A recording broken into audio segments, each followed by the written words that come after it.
I woke up one morning, same as always, no alarm, just that quiet country silence and the low hum of wind pushing through dry grass. Rolled out of bed, pulled on my boots, grabbed a cup of coffee, and stepped outside expecting nothing more than another slow day on my land. And that's when I saw it. A wall, a full-on brick wall, 8 feet tall, running clean across the edge of my driveway like it had always been there, like it belonged there, like I was the one out of place. No warning, no note taped to the door, no knock the night before, just a clean line of fresh mortar and red brick sealing me in like I was some kind of problem that needed containing. I stood there for a good minute just staring at it, coffee going cold in my hand, trying to figure out if I'd somehow missed a construction crew rolling in overnight. But then I noticed the sign bolted right into the center. Polished metal, Real official looking, private barrier installation approved by Cedar Hollow Estates HOA. And I actually laughed, like a short, confused kind of laugh, because here's the thing. I've never been part of any HOA. Not once, not ever, and I made damn sure of that when I inherited this place. This land, about 10 acres of dirt, trees, and memory, has been in my family longer than those cookie-cutter houses next door have even existed. My uncle left it to me, every inch of it, the old barn, the gravel drive, the rusted-out tractor that still somehow starts on the second try, all of it, and I've held on to it for one simple reason. It means something. Not money, not resale value, not curb appeal, meaning. But apparently, meaning doesn't sit well with people who build neighborhoods with matching mailboxes and synchronized porch lights. See, about 7 or 8 years back, Cedar Hollow Estates started creeping up right next to my property line. One house turned into 10, 10 turned into 50, and before long, it was this gated little kingdom with fountains, security cameras, and people who smile too much but mean too little. And right from the beginning, I could tell they didn't like me. Not personally, I don't think they even knew me, but what I represented, the messy, unpolished, non-compliant neighbor who didn't fit their brochure. Yeah, that bothered them. At first it was subtle, a couple letters asking if I'd consider selling for community expansion, then it turned into phone calls, then visits, then offers that sounded generous until you realized they were trying to buy me out just to erase me. And when I said no, politely at first, then firmly, that's when the tone shifted. Suddenly my place wasn't charming rustic. It was an eyesore. Suddenly I wasn't a neighbor. I was a liability, someone dragging down their precious property values. I remember one guy, suit too tight, smile too fake, standing right where that wall is now, telling me, "You'd be doing everyone a favor by letting go." And I told him the same thing I've told everyone since. This land isn't for sale. Not now, not later, not ever. Because this is where I buried my dogs, where my uncle taught me how to fix a busted engine with nothing but duct tape and stubbornness, where I learned how to shoot straight and think straight, and you don't just trade that in for a check and a handshake. So yeah, maybe I didn't mow the grass on a schedule, maybe my barn wasn't painted every spring, maybe my truck didn't match the aesthetic they were going for. But last time I checked, that wasn't illegal. What is illegal, though, is building a wall on land you don't own, which, as I quickly realized standing there that morning, is exactly what they had done. Because that stretch of ground at the end of my driveway, the part that connects out to Old Creek Road, that's not part of Cedar Hollow, never has been. Most people don't even think about it, because years ago the county stopped maintaining it, marked it as abandoned, and let it fade into the background like it didn't matter anymore. But I noticed. I paid attention. And about 5 years back, quiet as can be, I bought that road at a county auction. Clean paperwork, legal transfer, the whole thing. Didn't tell anyone, didn't need to. To me, it wasn't some power move. It was just smart, tying up loose ends, making sure nobody could ever cut me off from my own land. Turns out, that little decision mattered more than I ever expected. Because now I'm standing there, looking at a wall that technically, legally, absolutely does not belong to the people who built it. And I could feel something shift in my chest. Not anger exactly, not even frustration, something sharper, more focused. Because this wasn't just them being annoying neighbors anymore. This was them crossing a line, literally and legally, and trying to box me in like I didn't have a say. So I walked back inside, set my coffee down, grabbed the folder where I keep all my property documents. Yeah, I'm that guy, the one who keeps everything organized just in case, and I made a call. Sheriff's office picked up on the third ring, and I kept it simple, told them I needed someone to come out and look at a possible property encroachment issue. About 40 minutes later, a patrol truck rolled up, dust kicking behind it, and the deputy stepped out, took one look at the wall, then at me, then back at the wall again like he was trying to figure out if this was some kind of prank. I handed him the deed, showed him the survey lines, walked him through the boundary markers, and you could see it click in his head, that moment where confusion turns into understanding. He let out a low whistle, shook his head, and said, "Well, this is definitely not their land." Then he glanced at me and asked, "You want us to have it removed?" And I paused. Not because I didn't want it gone, but because in that moment, something better started forming in my mind, something a little more educational. I smiled, just a little, and said, "No, I've got a better idea." And that was the exact moment this whole thing stopped being a problem and started becoming a lesson. Now, let me pause right there for a second, because this is where things get interesting, not just in a neighbor drama kind of way, but in a legal and psychological sense too. According to standard procedure, an HOA, any HOA, only has authority over properties that are explicitly part of its jurisdiction, meaning you signed into it, agreed to its rules, and your deed reflects that membership. If you didn't, then they have about as much power over your land as your mailman does.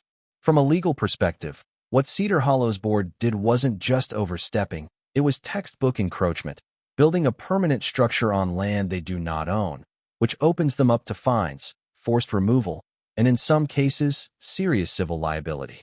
But here's the part most people miss. This wasn't just a legal mistake, it was a psychological one. This is a psychological trap a lot of organized groups fall into. They operate inside their own bubble for so long, with rules that work internally, that they start assuming those rules apply everywhere. Power gets normalized, authority gets inflated, and suddenly they're making decisions without checking the most basic boundary, ownership. And when that happens, all it takes is one person outside that system, someone who knows the rules better than they do, to flip the entire game. So yeah, when I told that deputy I had a better idea, I wasn't bluffing, I just hadn't fully built it yet in my head. But I knew one thing for sure, I wasn't going to just tear that wall down and move on like nothing happened, because that would have been too easy, too clean, and honestly, it wouldn't have taught anybody a damn thing. What they did wasn't an accident. It was calculated, slow, deliberate, brick by brick arrogance. And if I handled it quietly, they'd just go right back to doing the same thing to someone else who didn't know their rights as well. So I decided, if they wanted to play structure games on land they didn't own, I'd play it better. First call I made after the sheriff left wasn't to a lawyer, it was to a guy named Caleb, welder, fabricator, the kind of man who can turn a pile of steel into something that makes a statement without saying a word. I told him I needed a gate, not a decorative one, not something subtle. I wanted big, unmistakable, borderline ridiculous. He laughed and said, "How ridiculous we talking?" I said, 14 feet wide, cattle grade, and painted the brightest neon green you can find. There was a pause on the line, then he just said, "I like it." 2 days later, that gate was welded, hauled in, and installed right at the exact point where their precious little wall stopped. Because see, they didn't even finish it across the full span of the road.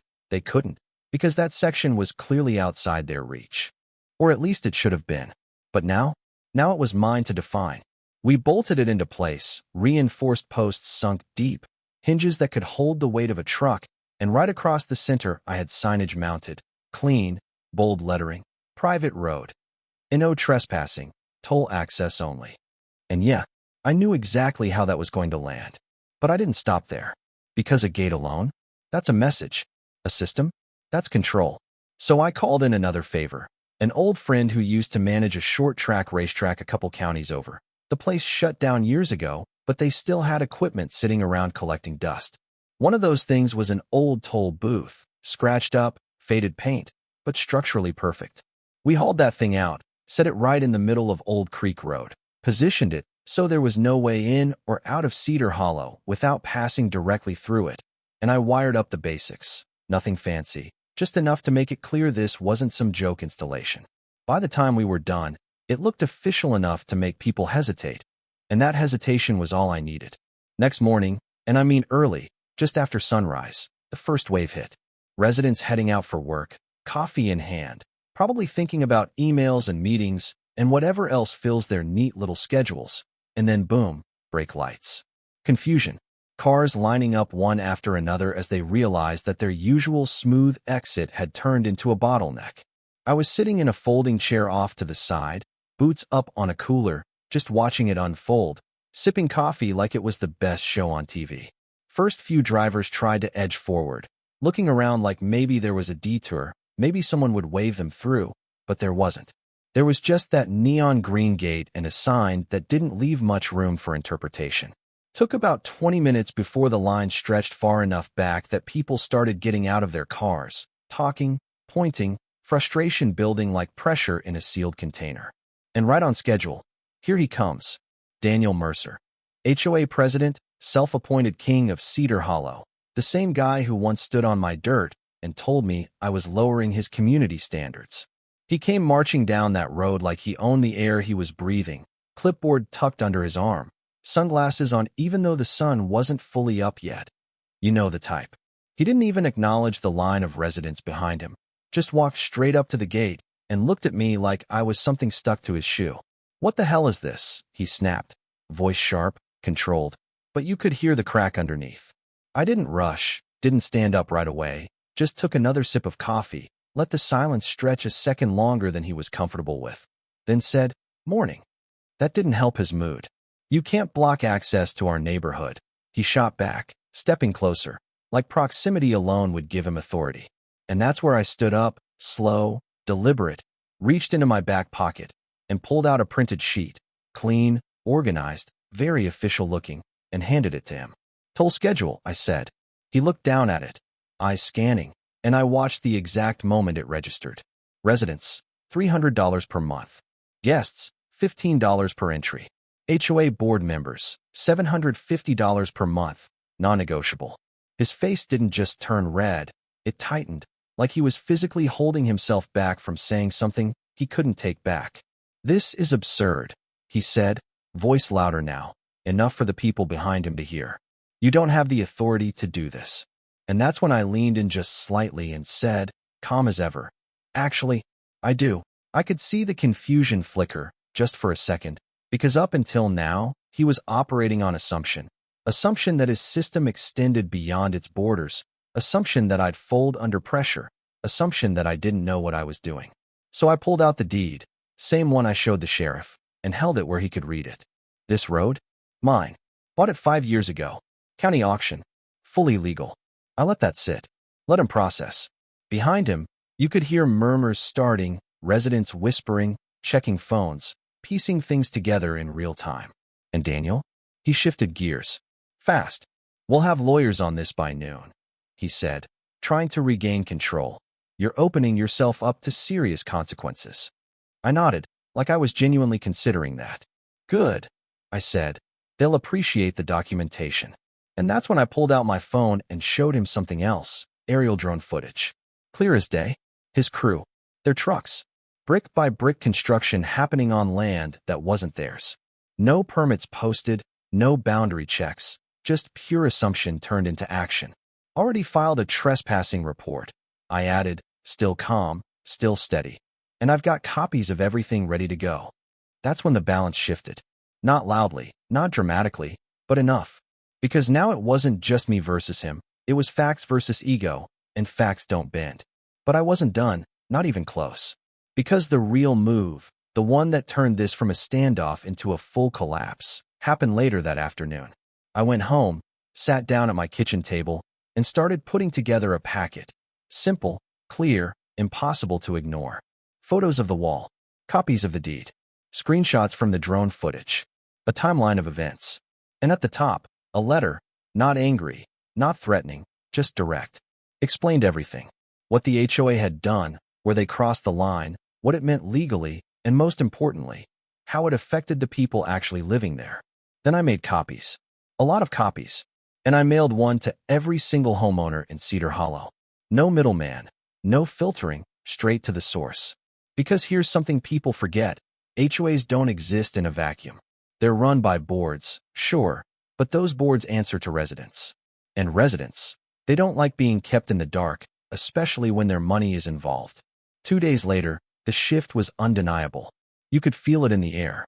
The line at the gate got shorter, not because people accepted the toll, but because they were asking questions, calling meetings, demanding answers. Word spread fast that the board had spent over $90,000 of HOA funds building a wall on land they didn't even own. $90,000. You don't hide that kind of mistake for long. By the end of the week, emergency meetings were being held, voices raised, accusations flying, not at me, but at Daniel and his board. And suddenly, the man who walked down that road like he owned everything was on the defensive. 1 week. That's all it took. 7 days from wall to collapse. The structure came down first, crews back out, this time under pressure, dismantling every brick they'd laid, hauling it off like it had never been there. No sign, no announcement, just quiet correction. 2 weeks in, Daniel Mercer resigned. No speech, no apology, just a statement citing personal reasons, which is usually code for "I got caught." And 3 weeks after that, I got a check. Full reimbursement. Gate, booth, installation, even the damage their equipment did to my land. All of it covered. Clean, official, signed. I looked at that check for a while, not because of the amount, but because of what it represented. Not victory, not really. More like balance. They pushed, I pushed back, but I did it within the lines they ignored. And the gate? Yeah, that stayed. Locked, maintained, operational. Not because I needed the money, and not even because I wanted control, but because sometimes a reminder is more valuable than a resolution.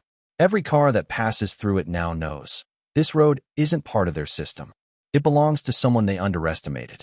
Now here's the part people always ask me about, usually with a half smile, like they're not sure if they should admire it or question it. Was it worth it? And I get it, because on the surface, this whole thing sounds like a long, drawn-out feud over a piece of road, a wall, a gate, but it was never really about the wall. That was just the trigger. The real story sits underneath all of that, in the assumptions people make, in the way power gets used when nobody pushes back, and in how quickly things can spiral when someone forgets where their authority actually ends. The lesson here is, boundaries aren't just physical, they're legal, they're psychological, and they only work if people respect them. And the moment someone decides those boundaries don't apply to them, whether it's an HOA board, a company, or even just one loud individual, they're already setting themselves up for a fall. Because here's what I've learned, living where I live, dealing with people like that, control is addictive. Give someone a system where they can enforce rules, collect fees, tell others what to do, and over time, they stop seeing it as a role. They start seeing it as ownership. And that's where things go wrong. This is a psychological trap, the kind where authority slowly turns into entitlement, and entitlement blinds people to reality. They stop checking facts, stop asking questions, stop considering that maybe, just maybe, the person they're trying to control doesn't belong to their system at all. And once you hit that point, you're not operating on logic anymore. You're operating on assumption. From a legal perspective, what saved me, and what could save anyone in a similar situation, is simple, boring, unglamorous stuff. Documentation, awareness, and patience. I didn't win anything because I was louder or more aggressive. I won because I knew what I owned. I had proof of it, and I waited until they made a move that crossed a clear, enforceable line. That's it. No tricks, no loopholes, just understanding the rules better than the people trying to bend them. According to standard procedure, disputes like this are supposed to be handled through notices, surveys, permits, all the slow-moving steps that prevent exactly this kind of situation. But when someone skips those steps because they think they're above them, they're not speeding things up, they're stacking consequences. And those consequences don't always show up right away. Sometimes they build quietly, piece by piece, until one day the entire structure, legal, financial, reputational, just collapses under its own weight. And yeah, I could have handled it differently. I could have called a lawyer immediately, filed an injunction, forced the wall down in a matter of days, kept everything clean and quiet. But here's the honest truth. That wouldn't have changed anything long-term. The same mindset would still be there, the same assumptions, the same quiet belief that they could push someone like me around because I didn't fit their mold. What I did, it forced a correction. Not just legally, but socially. The residents saw it, understood it, and more importantly, they asked questions. And once people start asking questions, systems either get stronger or they get exposed. In this case, they got exposed. And Daniel, or whatever version of Daniel exists in situations like this, he wasn't some evil mastermind. He was just a guy who got too comfortable in a position where nobody challenged him. That's usually how it happens. Not with villains, but with people who stop being checked. So if there's anything to take from this, it's not get revenge or outsmart your neighbors. It's simpler than that. Know your ground, literally and figuratively. Know what you own, know what you've agreed to, and know what you haven't. Because once you understand that, you don't have to be loud, you don't have to be aggressive, you just have to be correct. And being correct, in situations like this, is a lot more powerful than people think. The lesson here is also about restraint, because having the ability to push back doesn't mean you always should, at least not immediately. Timing matters. Letting someone reveal the full extent of their mistake, that matters. Because once everything is out in the open, once the facts are undeniable, the outcome doesn't rely on who argues better, it relies on what's true. And truth, especially when backed by evidence, has a way of cutting through noise faster than any confrontation ever could. Now, I still live on that land. Same gravel road, same barn, same truck that rattles a little more every year, but still starts when I need it to. The gate's still there too, not always closed, not always collecting anything, but it exists. And every now and then, someone new moves into Cedar Hollow, pulls up to it for the first time, slows down, reads the sign, and you can almost see the question forming in their head. Wait, who owns this? And that question? That's the point. Because the moment people start questioning assumptions, they start paying attention. And when people pay attention, they make fewer mistakes like the one that started all of this. So yeah, was it worth it? I'd say it was. Not because of the money, not because of the outcome, but because of what it clarified. Boundaries matter. Knowledge matters. And sometimes, the quiet guy at the edge of the neighborhood isn't the one you should underestimate. He's the one who's been paying attention the whole time. And if this story made you think, even a little, about how power works, how rules are applied, or how quickly things can flip when someone knows their ground, then I'd say it did its job. So I'm curious, what would you have done in that situation? Tear the wall down right away? Or build something a little more memorable? Let me know.